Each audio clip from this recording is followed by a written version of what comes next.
পালানের প্রক্রিয়া কিন্তু শুরু হয়ে গিয়েছে।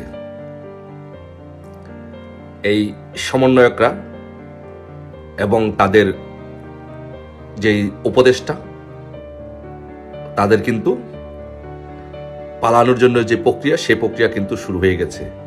অলরেডি দু একজন তাদের পরিবার পাঠিয়ে দিয়েছে।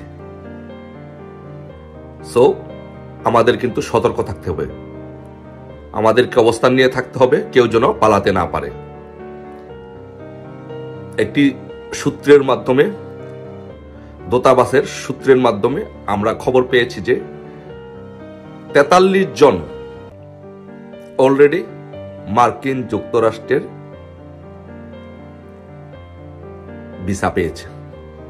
43 জন অলরেডি মার্কিন যুক্তরাষ্ট্র অলরেডি 43 জনকে নেওয়ার জন্য তাদেরকে ভিসা করে দিয়েছে এবং তাদের সবকিছু রেডি করে রেখেছে। এবং সবচেয়ে মজার বিষয় হচ্ছে, গুরুত্বপূর্ণ বিষয় হচ্ছে যে আমাদের এটার সত্যতা আমি এখনো কনফার্ম হতে পারিনি, বাট আমার কাছে যে ইনফরমেশনটা আসছে যে সেটি হচ্ছে যে আসিফ নজরুলের পরিবার অলরেডি মার্কিন যুক্তরাষ্ট্রে চলে গিয়েছে, সে পাঠিয়ে দিয়েছে।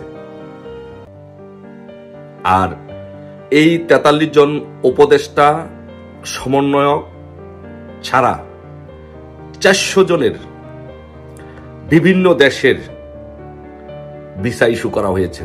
সিঙ্গাপুর, থাইল্যান্ড, মালয়েশিয়া, বিভিন্ন দেশের ইস্যু করা হয়েছে। সো পালানোর যে প্রক্রিয়া, দেশ ছাড়ার যে প্রক্রিয়া, সমস্ত প্রক্রিয়া ওরা সম্পূর্ণ করেছে। এখন কে কোন তারিখ কতজন ভিসা করেছে, কোথা থেকে করেছে, সেটি আমি আমার কাছে ডকুমেন্টসগুলো আসলে আমি একটি একটি করে প্রকাশ করব, যে কারা কারা যাচ্ছে, কাদের কাদের কবে ইস্যু করা হয়েছে, এগুলো করব। আর আরেকটি বিষয় হচ্ছে যে আমাদের যে দাদা ফরহাদ মাজার, এই দাদা বিপ্লবী সরকার গঠন করতে চায়। তো দাদার তো বয়স হয়ে গেছে, দাদার প্রতিও খেয়াল রাখতে হবে, দাদাও যেন পালাতে না পারে। এই বিপ্লবী সরকারের আধ্যাত্মিক গুরু এই দাদাও যেন পালাতে না পারে, সেই দিকেও সবার কিন্তু নজর রাখতে হবে, খেয়াল রাখতে হবে। সবাইকে সতর্ক থাকতে হবে, সবাইকে প্রস্তুতি নিয়ে রাখতে হবে।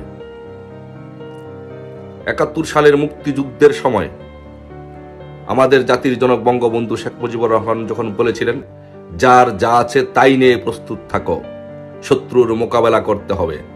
এবারের সংগ্রাম আমাদের স্বাধীনতার সংগ্রাম, এবারের সংগ্রাম আমাদের মুক্তির সংগ্রাম। সো একইভাবে এই 1971 সালে জাতির জনক বঙ্গবন্ধু শেখ মুজিবুর রহমানের সেই ডাকের মতো এখন সাড়া দিয়ে আমাদেরকে, 71 সালে আমরা বঙ্গবন্ধুর ডাকে সাড়া দিয়ে দেশকে স্বাধীন করেছি। আর 2024 সালে এসে এই স্বাধীনতা রক্ষা করার জন্য এই বঙ্গবন্ধুর সেই ডাকে উজ্জীবিত হয়ে তারই মতো আমাদেরকে যার যা আছে তাই নিয়ে প্রস্তুত থাকতে হবে। আমাদেরকে 71-এর পরাজিত শক্তিদেরকে মোকাবেলা করতে হবে, যারা আমাদের দেশটাকে একটা সাজানো গোছানো একটা চমৎকার সুন্দর দেশ, যেই দেশটি এই বিশ্বের দরবারে মাথা উঁচু করে দাঁড়িয়েছিল, যেই দেশের মানুষ দুমুঠো খেতে পারতো না, কিন্তু এই শেখ হাসিনার সরকার গঠন করার পরে তাদের আর্থসামাজিক অবস্থার উন্নয়ন হয়েছিল, তারা দুমুঠো ভাত খেতে পারত। রাস্তাঘাট সহ সারা বাংলাদেশের অভাবনীয় উন্নয়ন হয়েছিল, চোখে পড়ার মতো উন্নয়ন হয়েছিল। যে মানুষ এক সময় হারিকেন দিয়ে কুপি দিয়ে পড়াশোনা করত, কিন্তু শেখ হাসিনার কল্যাণে গড়ে গড়ে মানুষ বিদ্যুৎ পেয়েছে। যে মানুষ এক সময় তাদের পরিবারের কাছে প্রবাস থেকে চিঠি লিখত, সেই মানুষ আজকে প্রতি ঘন্টায় ঘন্টায়, মুহূর্তে মুহূর্তে, সেকেন্ডে সেকেন্ডে, মিনিটে মিনিটে তাদের পরিবারের সাথে ভিডিও কলে কথা বলছে। যেই মানুষ পদ্মার ওপারের মানুষ ঢাকায় আসতে তাদের সময় লাগতো, সারাদিন সময় লাগতো ঢাকা আসতে, আজকে এই শেখ হাসিনার কল্যাণে ওই পারের মানুষ দিনে এসে ঢাকা শহর কাজ শেষ করে অফিস করে আবার ঢাকায় ফিরতে পারে। এটি শেখ হাসিনার কল্যাণে হয়েছে। মানুষে আজকে গড়ে গড়ে বিদ্যুতের কল্যাণে ব্যবসা বাণিজ্য, কল কারখানা, বাংলাদেশে ব্যাপক পরিমাণে গার্মেন্টস শিল্প গড়ে উঠেছে। যে রফতানি আয় হতো, সে রফতানি আয় দিয়ে মানুষের কল্যাণ হতো, আর্থসামাজিক অবস্থার উন্নয়ন হতো। এমনকি বিদেশিরা পর্যন্ত বাংলাদেশে এসে চাকরি করতো।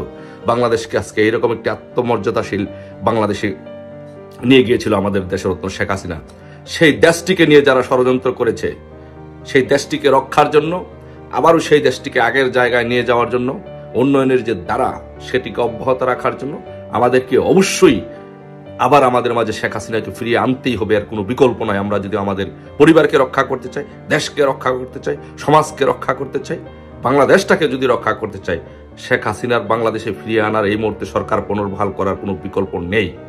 তাই এই চক্রান্তকারীরা, এই খুনিরা, আসিফ নজরুলরা, সমন্বয়করা, ডক্টর ইউনূস, সুৎখোর মহাজন ইউনূসরা এই দেশটাকে ধ্বংস করে দিয়েছে।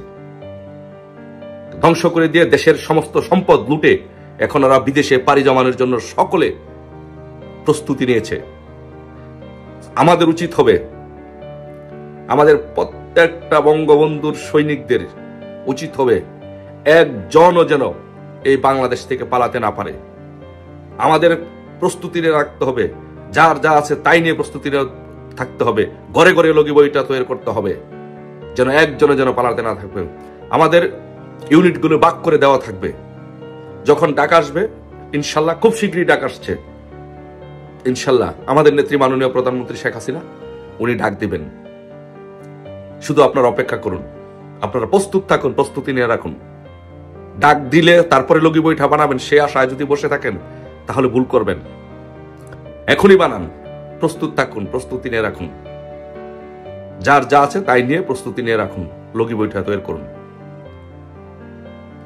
ঘরের পরিবারের সকল সদস্যদেরকে নিয়ে বের হয়ে যাবেন রাস্তায়, স্কুল পড়ুয়া বাচ্চা থেকে নিয়ে, ঘরের পরিবার থেকে নিয়ে সকলকে নিয়ে রাস্তায় একযোগে নেমে পড়বেন ডাক দেওয়ার সাথে সাথে। এবং যে ইউনিটগুলো ভাগ করে দেওয়া হবে, কে কোন ইউনিটে দায়িত্ব পালন করবে, কোন কোন রাস্তা দিয়ে তারা পালাতে পারে, কিভাবে কিভাবে পালাতে পারে, যখন যেখানে নির্দেশ দেওয়া হবে সেখানে সবাই অবস্থান নেবেন, কেউ যেন পালাতে না পারেন। আরেকটি বিষয় অনুরোধ থাকবো সকলের প্রতি, যে যখন ডাক দেওয়া হবে, যখন তাদেরকে প্রতিহত করার জন্য বিভিন্ন জায়গায় অবস্থান নেওয়া হবে, শুধু আপনারা একটি কাজ করবেন না, বাংলাদেশের কোনো সম্পদ কেউ ধ্বংস করবেন না। ওরা যেই কাজটি করেছে, মানুষের বাড়ি ঘরে আগুন দিয়েছে, সম্পদ ধ্বংস করেছে, দেশের সম্পদ ধ্বংস করেছে, কারণ এই দেশটা ওদের না, এই দেশের সম্পদের প্রতি কোনো মায়া নেই। ওরা এত বাংলাদেশ চায়নি, ওরা পাকিস্তানের অখণ্ডতা চেয়েছিল, সো এদের মায়া নেই। তাই আমি বলবো, আমাদের ভাইদেরকে বলবো, বঙ্গবন্ধুর সৈনিকদেরকে বলবো যে কেউ কোনো সম্পদ নষ্ট করবেন না, কোনো সম্পদে আগুন দিবেন না। শুধু যেটা করব যে সেটা হচ্ছে, যারা এই চক্রান্ত করেছে দেশের বিরুদ্ধে, তারা যেন কেউ পালাতে না পারে, তাদেরকে আটকাবেন, তাদেরকে ধরে রাখবেন, আটকাবেন। তারপরে আমরা জাতীয়ভাবে সকলে মিলে সিদ্ধান্ত নিয়ে তাদের কি বিচার হবে সেই বিচারের ব্যবস্থা করব। এমন বিচার করা হবে যেন বাংলাদেশে আগামী 100 বছরে যেন বাংলাদেশকে নিয়ে কেউ ষড়যন্ত্র করার সাহস না পায়। সো আমাদের কারা এয়ারপোর্টে দায়িত্ব পালন করবে, উত্তরাতে কারা দায়িত্ব পালন করবে, এদিকে যাত্রাবাড়ি থেকে কারা ব্লক দিবে, সবগুলো আমরা ইউনিট কারা কারা দায়িত্ব পালন করবে, ইনশাল্লাহ আমাদের সেই দায়িত্বগুলো বন্টন করে দেওয়া হবে, দল থেকে নির্দেশনা দেওয়া হবে, অচিরেই দেওয়া হবে। আপনারা সবাই প্রস্তুত থাকুন, বাট এইটুকু খেয়াল রাখবেন, ওরা যেন কেউ পালাতে না পারে, সেটা হচ্ছে আমাদের মেইন টার্গেট। খেলা শুরু হয়ে গিয়েছে, ইনশাল্লাহ পালানোর প্রস্তুতি ওরা নিচ্ছে। আমাদের এখন ওরা যেন পালাতে না পারে, সেই জন্য আমাদের সেই দায়িত্বটা পালন করতে হবে। ধন্যবাদ সবাইকে। দেখা হবে ইনশাল্লাহ বিজয়ের মিছিলে ঢাকার রাজপথে। জয় বাংলা, জয় বঙ্গবন্ধু।